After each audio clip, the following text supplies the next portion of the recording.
And just like that, we finished our first term of homeschooling. Hey guys, if you're new here, my name is Jocelyn. I am a first-time homeschooling mom of a 4-year-old and 5-year-old, kindergartner and first grader. We started homeschooling in July 22nd, and we just finished our 6th week yesterday on September 19th. So if you can do the math, you know that that is a lot longer than 6 weeks. Our first term, if you've been with me through the last couple videos, you know that the first term was full of many unplanned, unexpected things, unplanned trips to the States for family, and substitute teaching. So, but we made it through the first term. Where we started is not where we ended up. Expectation was not reality, and we are going to go through kind of where we started and where we are now and what our plans are moving forward for term 2. I have my notes in front of me, so if you see me looking down, I just want to make sure that I cover everything, so bear with me. All right, so for those of you who haven't been with me from the beginning, the first week of our homeschooling went very smoothly. We started with just math and language arts, so we started with Pinwheels and Math with Confidence. And then in the second week, I just threw everything in there. I threw in Morning Basket, I threw in Spanish, I threw in Build Your Library, and it was a huge flop. The kids and I both were like, that is just too much, that's just not gonna work, we're just gonna take it step by step. And life has kind of stepped in and forced us to slow things down. I got a call. We went up to the States for 3 weeks and just did very light worksheets with The Good and the Beautiful and some games, some short vowel games with my daughter, and then Explode the Code. And then when we came back, we picked up where we left off with just doing Pinwheels and Math with Confidence, because I am substitute teaching at the moment, which was also not the plan. So at the moment we are doing our homeschooling on my lunch break, which is from 2 hours, and the kids are allowed to come with me to substitute teaching. So life has forced us to slow down and just focus on our math and our language arts. So that's okay. I'm okay with it. I think I needed that, and yeah, sometimes you get what you didn't ask for, but it's what you needed. Okay, let me just go over what our schedule looks like right now. So at the moment, we have about 2 hours of our schoolwork every day, and we're doing Pinwheels. Monday through Thursday, we're doing Pinwheels and we're doing Math with Confidence. And then on Friday, for kind of a light day, switch it up, we're doing Explode the Code, and my son is also doing the All About Reading level 1 readers, and he is currently on the second one. Sorry for all this security wiring and whatnot. It's like super hot outside right now. My kids are outside playing with their dad, and I have the AC on, and I'm having a moment of silence to myself, so I took this opportunity to make this video. So this is like the only uncovered surface in this living room at the moment, so here we are. Anyway, so let's get into how Pinwheels is going, Math with Confidence is going, and then we're also doing our read alouds. If you saw my last video, we're doing 3 early chapter books per term. We're doing 6-week terms. So we have completed our 3rd book already, and we'll plan on starting another one when we start our next term. Originally, I was going to do 6-week terms and then do a week in between each term, but because I'm substitute teaching for the next couple weeks, I'm going to just kind of push through, and then when we leave the school, I'm going to give us the entire week off. We're just going to relax for the week. I give all of you moms that work full-time, even part-time, mad props, because life has been so busy working a full-time job. Besides working full-time, we're doing extracurriculars. We have like Monday, I think we have one day where we don't do something after school. And when we're not working full time, that was totally fine and doable because it kind of gave us something to do in the afternoons. But now that we're working full time and we're doing extracurriculars, we are just constantly on the go. And the weekends are for doing housework and prep and meal planning and all of that. And it is just a lot. So for you mamas that, or dads that work full time and even part time, I commend you. It's a lot. I honestly don't know if I would be able, unless I absolutely had to. Like, I don't know if I could sustain this lifestyle long term. So anyway, okay, so let's get into how our curriculum is going. I have all of our Pinwheels and Math with Confidence in a box because we have to take the schoolwork to school not every day, I leave it there during the week, but because it's the weekend, I brought it home. We'll start with my son. For his Pinwheels, he is halfway through the first level. I expected to go through, because he's reading, I expected to go through the first level like pretty quickly, but he actually really enjoys, so I have been going over letter review with him, even though he doesn't really need it, but there's a lot of handwriting in the, and he definitely needs, since we are putting a pause on handwriting without tears, we are doing, the handwriting that they have. So we are taking our time with that. I'm not having him do all the activities that they have you do for blending because he knows how to do that from doing Teach Your Child to Read in 100 Easy Lessons. But he is doing, like, we're learning about sentences right now.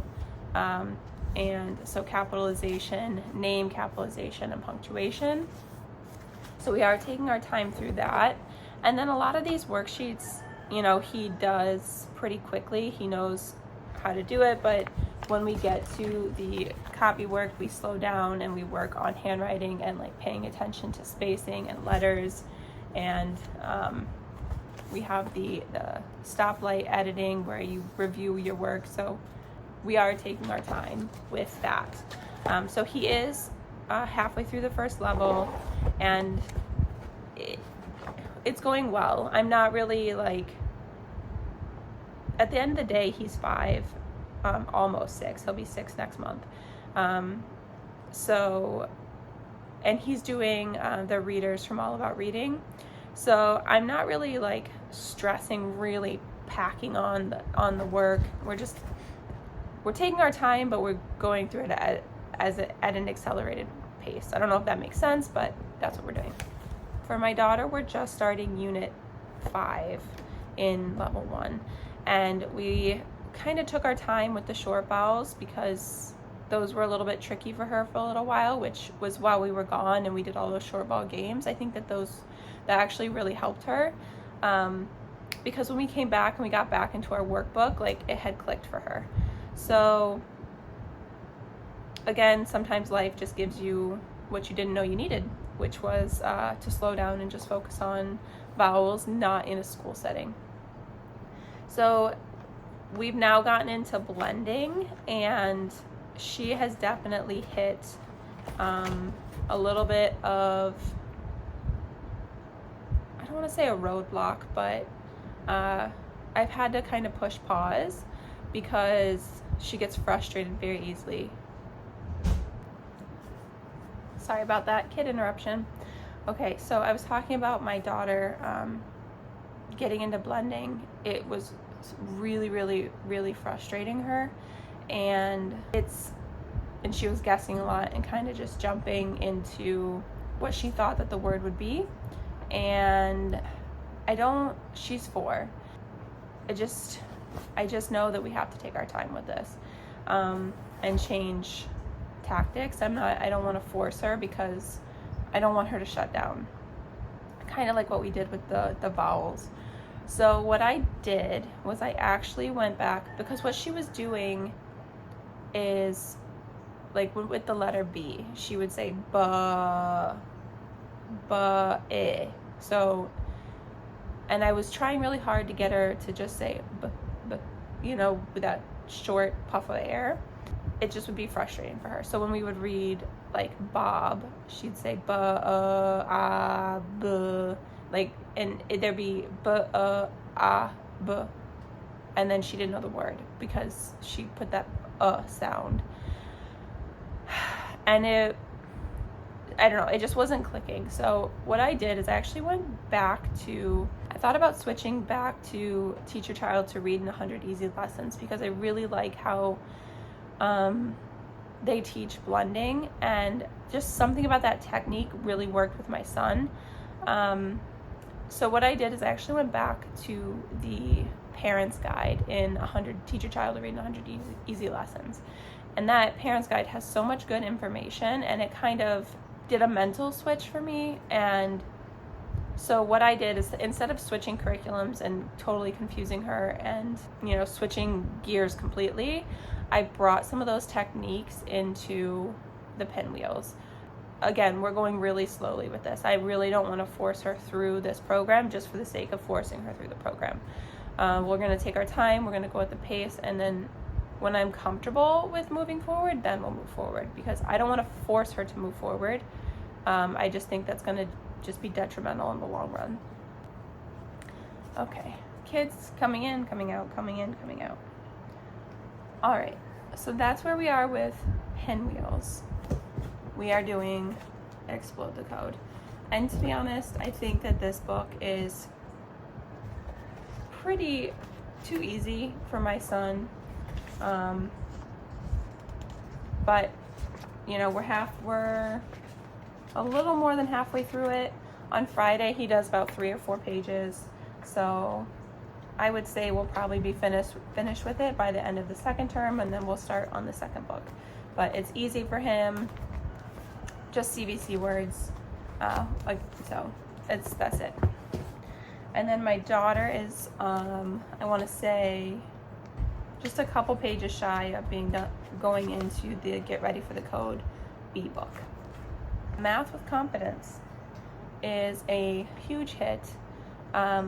My son is doing level 1 and my daughter's doing level K. There, in the beginning, I was really questioning whether I should put my son in level K and just go through it super fast, or put him in level 1.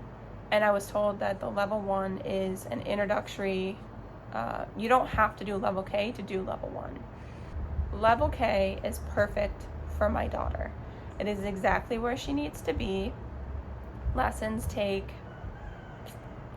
between 5 to 10 minutes, and then that's it. There's one workbook page that's very simple, takes a couple minutes, and it's perfect. Level 1 is challenging for my son, but it's like the perfect amount of challenging. But I do notice that there's some things that I know that when my daughter gets to level 1, she'll be stronger in, because she had that level K introduction. I don't know if that makes sense, but like, my son is getting it, but I think that if he would have had that like simple introduction in the K level, it would be just a little bit easier. Like, there are some addition facts that he kind of, I don't want to say struggles with, because he's getting it, but the way that she introduces it in level K and would circle around again in level 1, I think would have been beneficial. But level K would have been too easy for him. Like, it's a little bit easy for my daughter on some levels, like the addition and like the basic addition, the +1 +2 equals 10, 8 + 2 = 10, 7 + 3 = 10.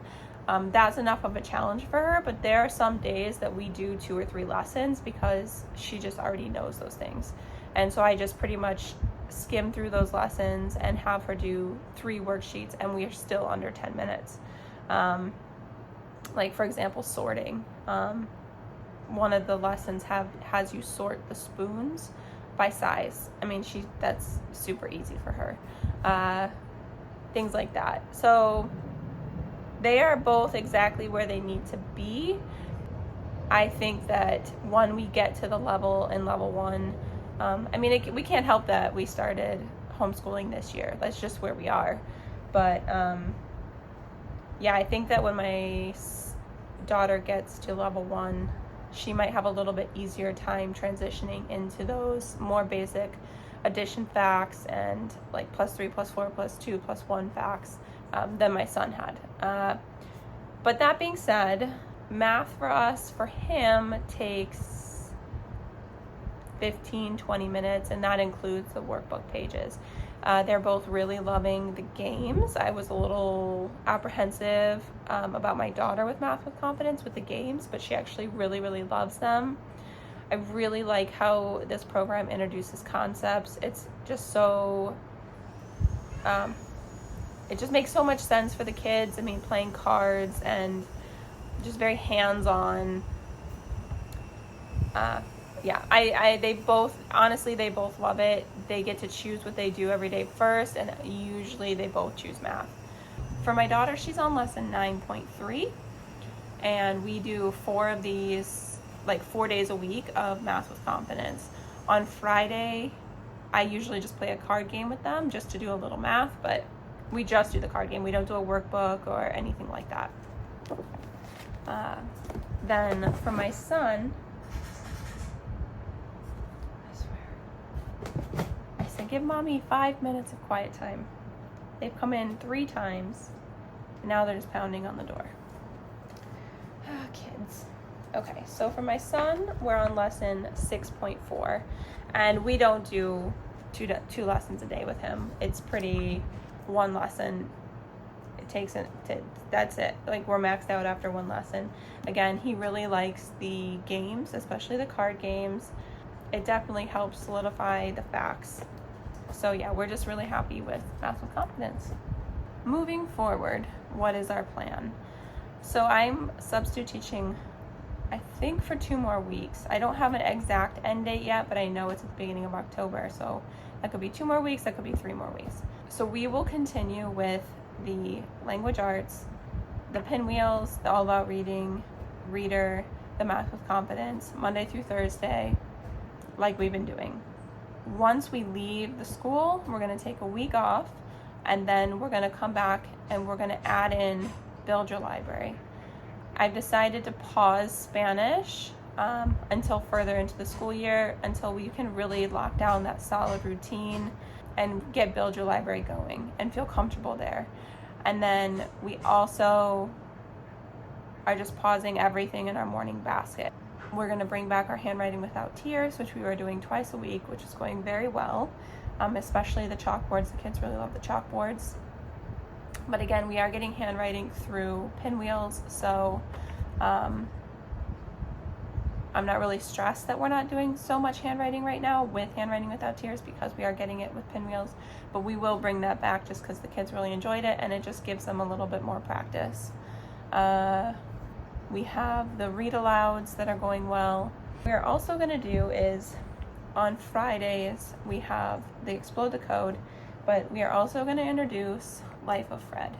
I think it's important with math to kind of bring in different approaches to math, and this book is definitely one of those ways. So it talks about, you know, if he was going to get up at 5, go to sleep for 2 more hours, when would he wake up? So just really short chapter book. And then at the end, they ask you some questions, and my kids are ready to do this. They're doing this already with Math with Confidence, but 6 + 1 is 7. And, you know, how would you write 4 + 3 = 7?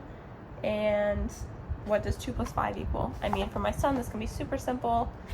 It's just another way to think about math. So when we're doing Explode the Code on Friday, we're going to bring in 1 chapter of Life of Fred.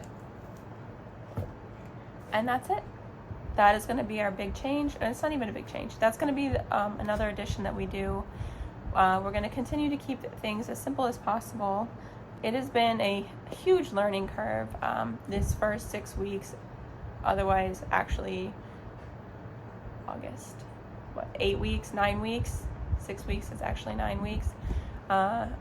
It's been nothing that I expected, and the kids are okay. My daughter has said, "Oh, mommy, I want to go to big school with all our friends." And I've had to explain to her that, you know, she's 4, and if she was to go to big school, as they call it, or the public school that their friends are going to, she would have to be learning to count to 10 and her colors. And she's like, "Mommy, I know all that already. Why couldn't I just go into kindergarten?" I said, "Well, you know, you're 4, and they don't let 4-year-olds go into kindergarten, at least not here." So that's been, we have seen our friends just plenty, though. You know, we have a small community, and so we're blessed in that way. But yeah, it's been a huge learning curve. I've learned a lot. I have definitely expectation that we could do it all versus reality, which is simple is better. So that is how our first term has gone. If you have any questions about any of the curriculums that we're using, or any of the methods, or anything that we're doing, go ahead and leave them down in the comments. I hope everybody, how is your first term going? Is it what you thought? Are you a first-time homeschooler? Have you done this before and it's still not going as well as you expected, or it's completely different than what you expected, or maybe it's going exactly how you wanted it to go? Yeah, I hope to see you guys in the next video, and thank you for watching, and I hope you're having a great day, a great month, a great week, and I will see you guys soon. Bye!